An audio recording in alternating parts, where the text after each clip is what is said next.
Good afternoon. I'm Robin Cutshaw, AA4RC, and I need my radio near me at all times. I am a D-Star-holic. It's been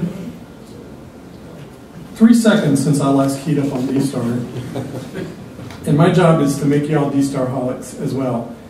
So today we're going to talk a little bit about the Dongle and DVAP. So the people that have into D-Star, you all have ICOM radios, right?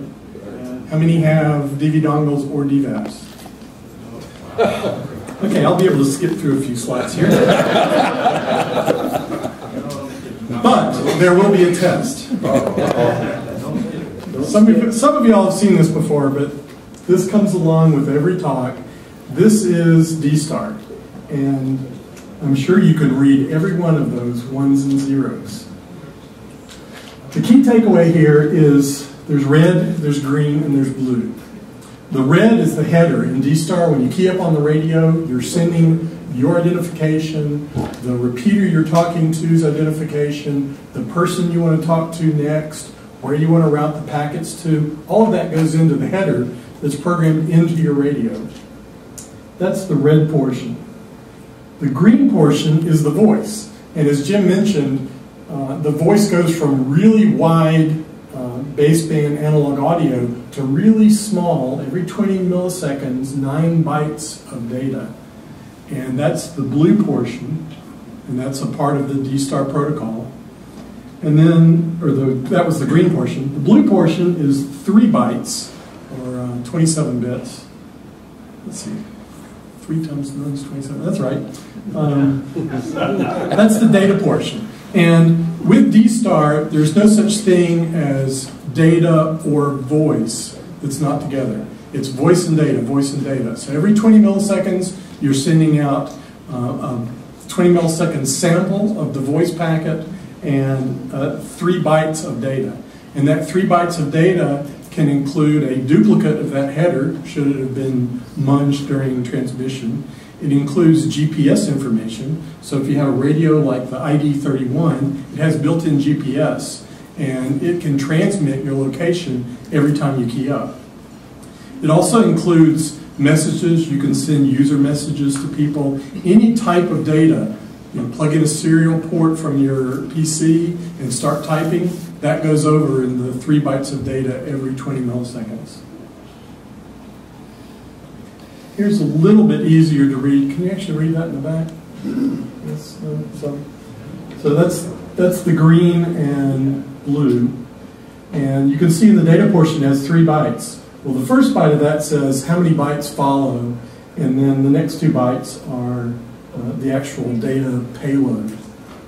And in that, here's how many bytes that follow. It also says, you know, this is data that was sent to the radio. This is GPS information. This is a user message. This is a duplicate of the header.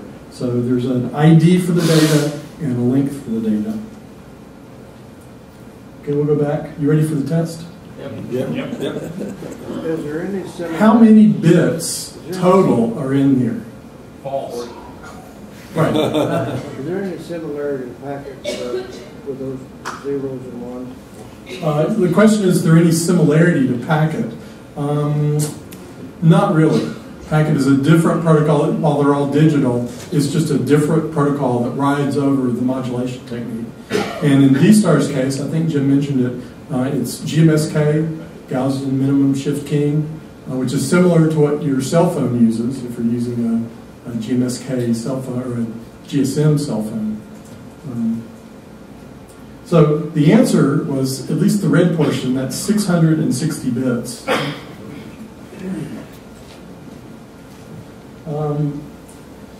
When D-Star first came out, it was young, shall we say. There were not a lot of features. You could do call sign routing to say, I want to talk to K7VE. And the system could find out where he is, like on a cell phone, and come out on the system that he last keyed up on. That was about all you could do. It's a network-based protocol. The radios, the repeaters, they all have Ethernet that connect everything, and it uses TCP/IP to communicate. So we kind of figured out how the protocol worked between the controller and the gateway computer that routes it around the world, and added functionality to it. And some of that functionality that's in D+ included an echo test. You know, we all had FM repeaters, and we wanted to see, can we do an echo test and hear ourselves? Because we love hearing ourselves. We did not have that ability in D-Star, and D-Star would have died quickly if we didn't have a very quick mechanism to hear ourselves talk on the radio, on the repeater. Also, we didn't have repeater IDs, which were added. We couldn't simulcast all the modules, so many repeaters have 2 meters, 70 centimeters, and 23 centimeter voice modules, 3 different repeaters that are all tied together, and we wanted to be able to have nets for our club meetings, and we wanted everybody on every frequency to hear that net. The software for the gateway runs on Linux box, which allows you to do all sorts of cool things, like put in a command and key up and have it go out and grab the current National Weather Service bulletin and go back and send it to you. Or ask it to run a status report. What's the temperature right now? What's the temperature in my shack? All sorts of cool things you can do with script execution. It's kind of like a batch file from DOS days on steroids. We also have the ability to record voice and data files. So when you do those echo tests, it's actually recording your voice, and the system administrator can save that and turn it into an ID. So that's how we ID'd our local repeater in Atlanta. It's the W4DOC digital repeater, and we had all of our club members that were into D-Star key up and do an echo test saying W4DOC digital repeater. And we saved every person's recording and set up one of these shell scripts, and then every hour a different member of the club is IDing the repeater. And that really went over well. That got new people in, and it scratched that itch that we hams have to hear ourselves talk. Now everybody can hear you talk along with you. We also had the ability to do text message playback. So if you've got a club meeting that's coming up, you could send out a little text message to everybody that's listening on your repeater, and it would come up on the radio, a little 20-byte message, 20-character message would come up and say, you know, club meeting tonight at 9, that sort of thing.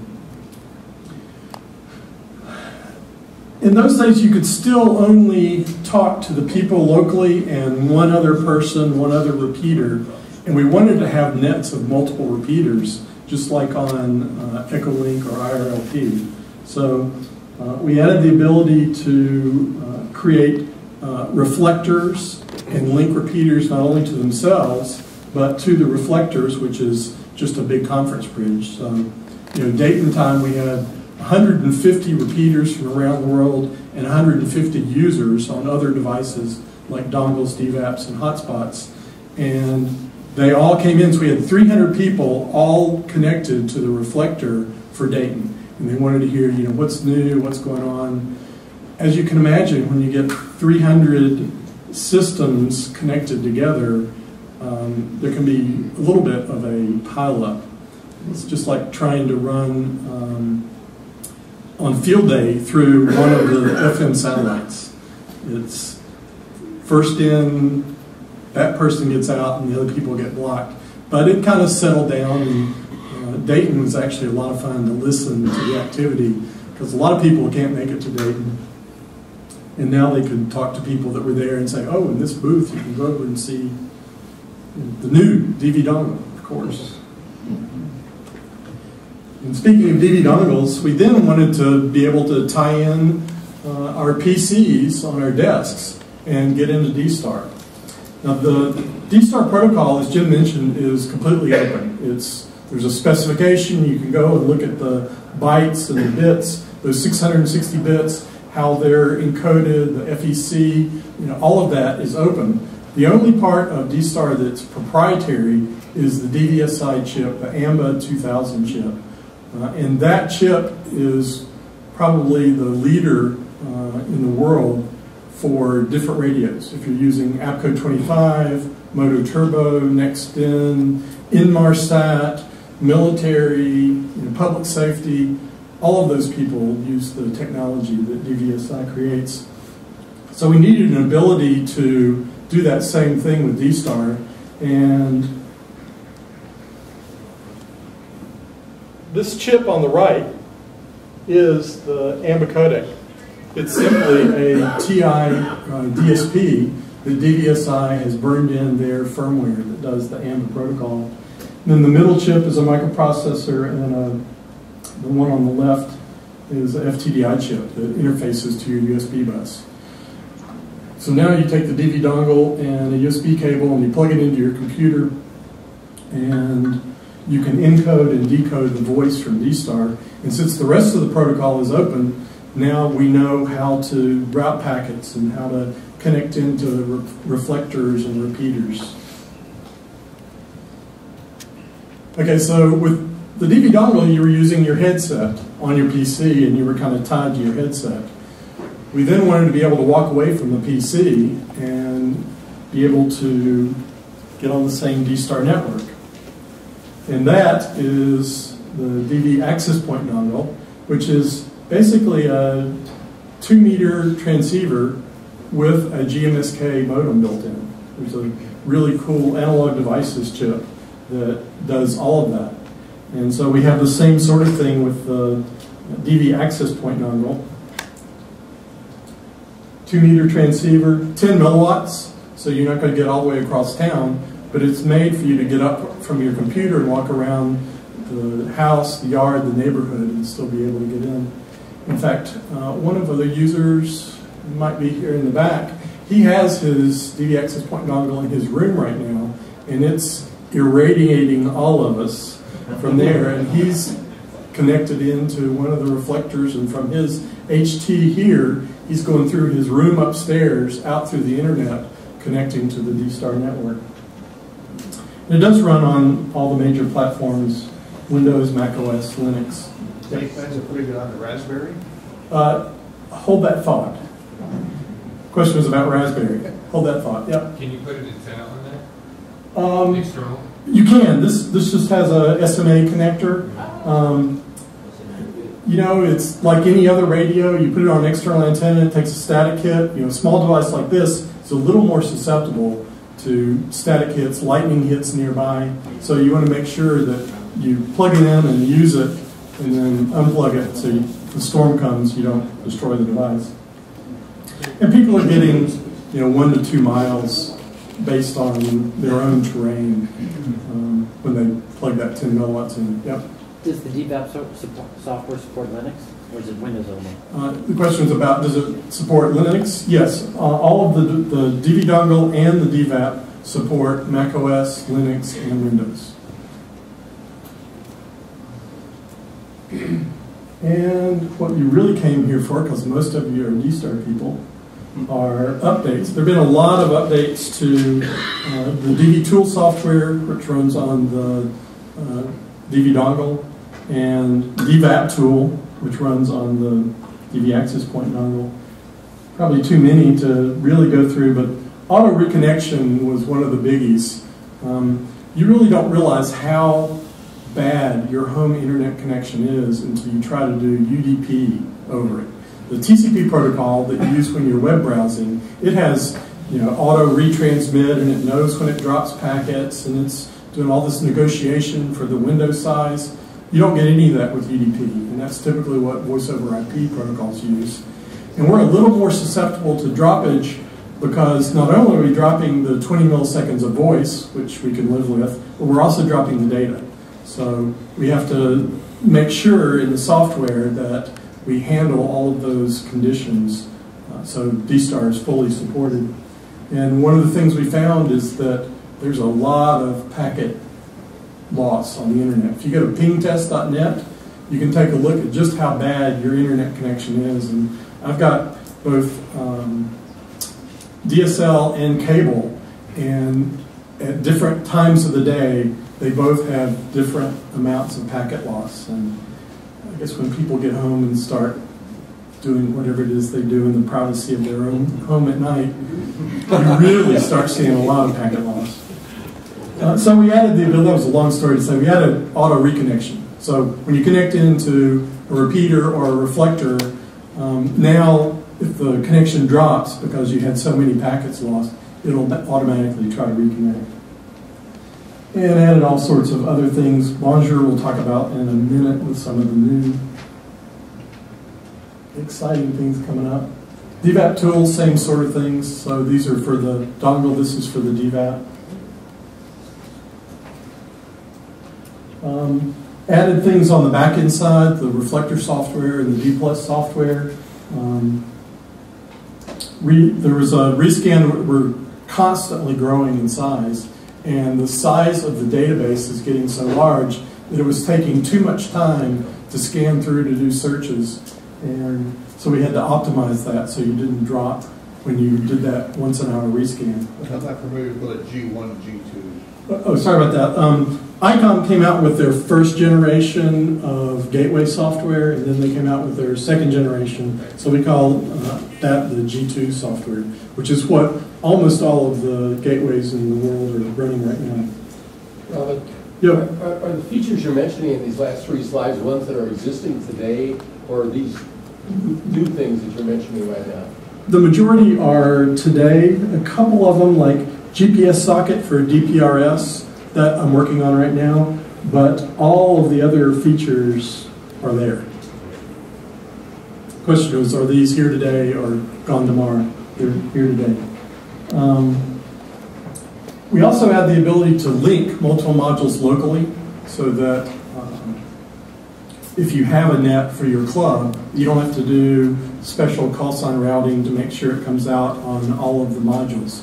You now can link them together to another reflector, so all of your people, your 1.2 people who tend to be a little more elitist than the 2 meter and 70 centimeter, they now get to play. They were outcasts because they typically couldn't link because 2 meters was always linked to something. We also are constantly tuning. You may have heard of a D-star black hole. That's when somebody starts talking and they just quit, or you're in the middle of a conversation and somebody just doesn't come back to you. Well, that's due to the packet loss that we're seeing. So we're constantly tuning and duplicating headers and trying to make sure that the problems that most of the gateways have with their internet connection, which is typically a DSL line, just like your home connection, that we get all of those problems taken care of in the protocol. And then some new stuff to your Raspberry Pi. Raspberry Pi is a little bitty board that costs $35, and it's an amazing little Linux computer. And I think John's going to be showing it and talking about it a little bit later, but we've added support for a server feature on there, so you can plug your dongle or DVAP into this little bitty $35 Linux computer, plug it on your network somewhere in your house, and then use it from any of your computers. So now you don't have to be tied. Thank you. That is the Raspberry Pi, and he said to pass it around, so I want it back. he wants it back. And that's an amazing little, it's a complete computer. It has an HDMI port, so you can plug it into a monitor, has USB host ports, USB device, has I/O pins, so you can make your own projects on it. It's an amazing little device.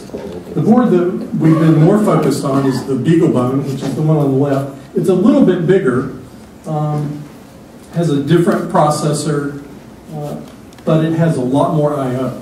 So you can make what are called plug-in capes, looks like a little cape, into the board and put all sorts of functionality on it. You can, I won't give away too much, but we're seriously looking at some new products based on being able to plug into both the Pi and the BeagleBone. But the server software runs on both of these now. The little BeagleBone board is $89, and you can go out and buy both of those on the internet right now. And then, let's see, this is Silicon Valley, so I have to pay homage. One more thing.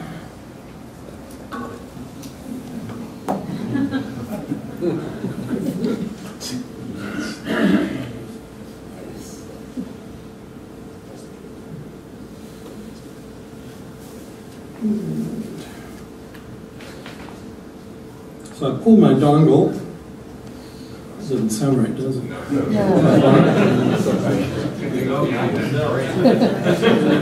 I thought this was a family show. This is a family show.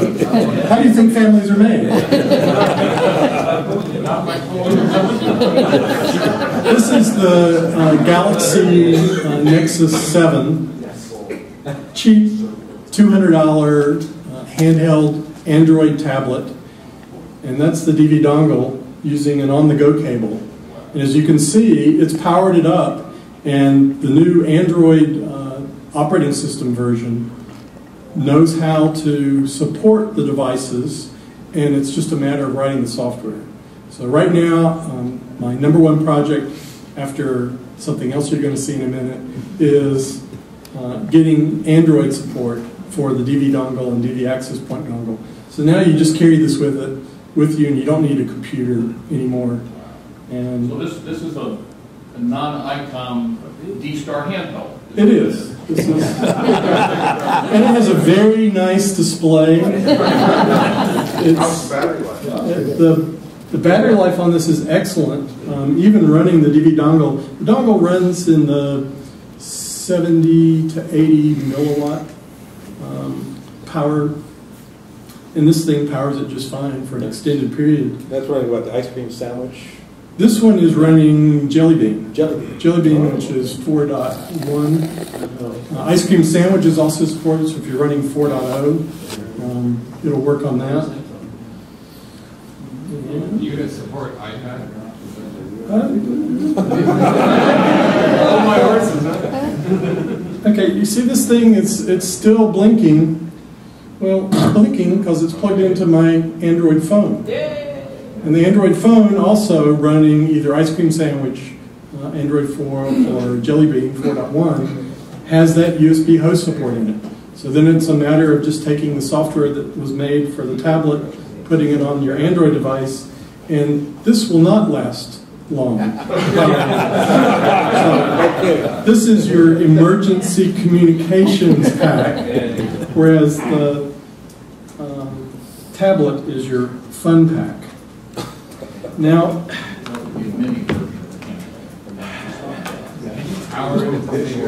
there's one more problem with this platform.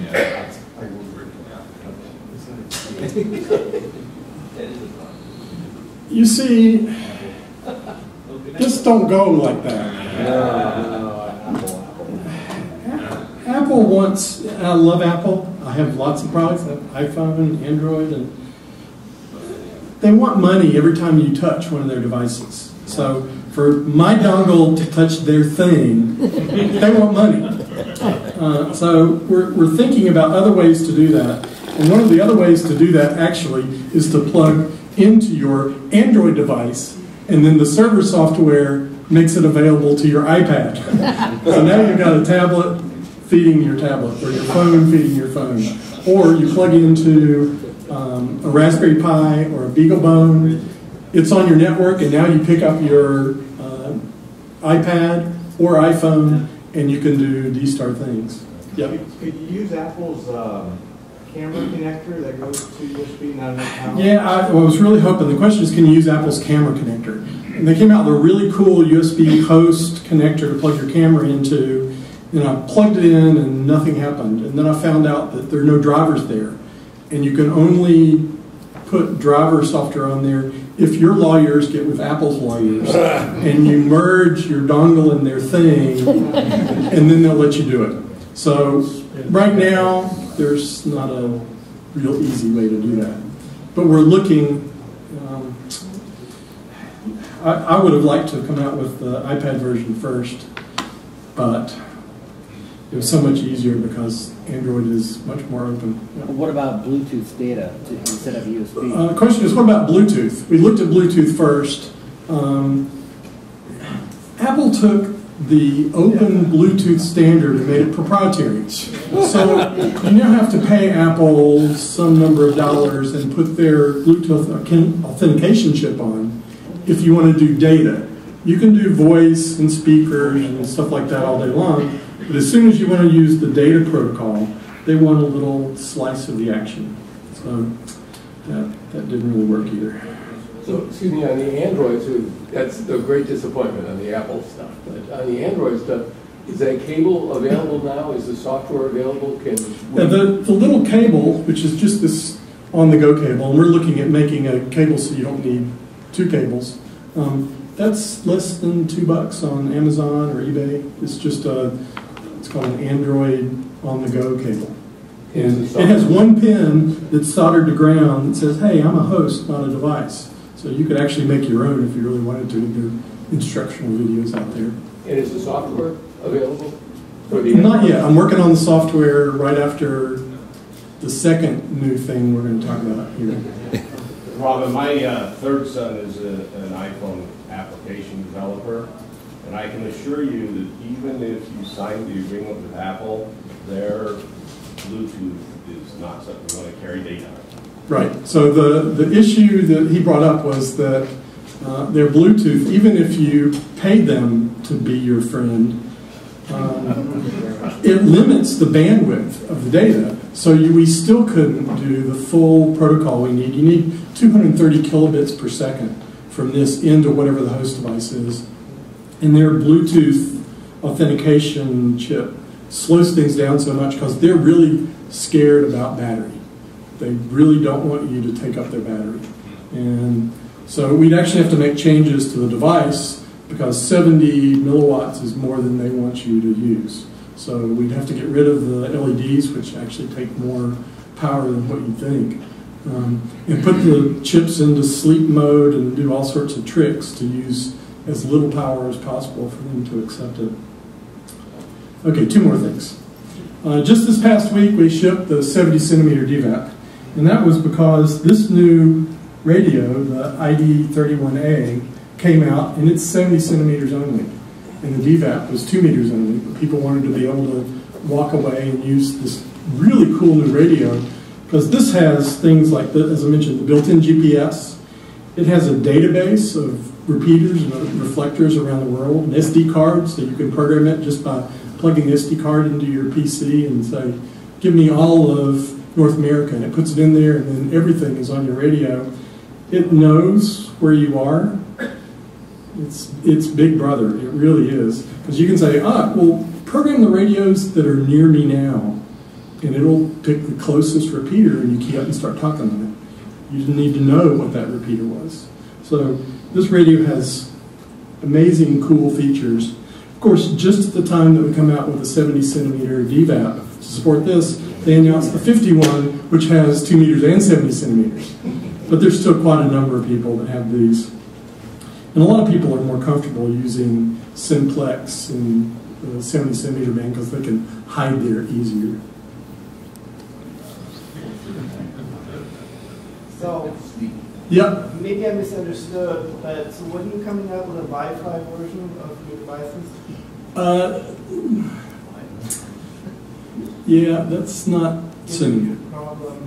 The problem is whenever you're going to build in a protocol like Bluetooth or Wi-Fi, you want it to be portable, which means you want to put a battery in it, which means you got to put a battery charger and protection, and it's a much larger thing, and it's so much easier to take your Android phone or somebody's old Android phone and plug it in, and that's a great battery source.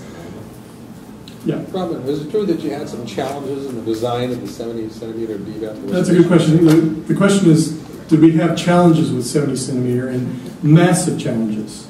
The 2 meter version came along very quickly. We only had a couple of prototypes before we went into production. The final version of 70 centimeter was the 9th prototype. So it took a lot longer, and that's because at 70 centimeters, your multiplier for the oscillator chip that you use is much higher. So any temperature variation, I mean, the minute you plug it in, it starts heating up. And the minute you put it in your hand, or you blow on it, or you do anything with it, the temperature varies and the oscillator varies wildly, and it gets multiplied up to 440 megahertz. So we put a temperature compensation chip in. So we now measure the temperature, and we're constantly adjusting the frequency based on the current temperature. Also, we had great help, one from Brian Milchowski, which is right over here, because we had a lot of spurs in 70 centimeters. So we had to do a complete redesign of the filter network and the ground planes and power planes, and it was a major undertaking to get the 70 centimeter working. But as it stands now, the 70 centimeter puts out a little more power, 3 dB more power than the 2 meter version, and it's cleaner. So it really paid off, the things that we put into it. Any other questions? Well, I need to turn it back over to the next person so I don't hog the whole thing.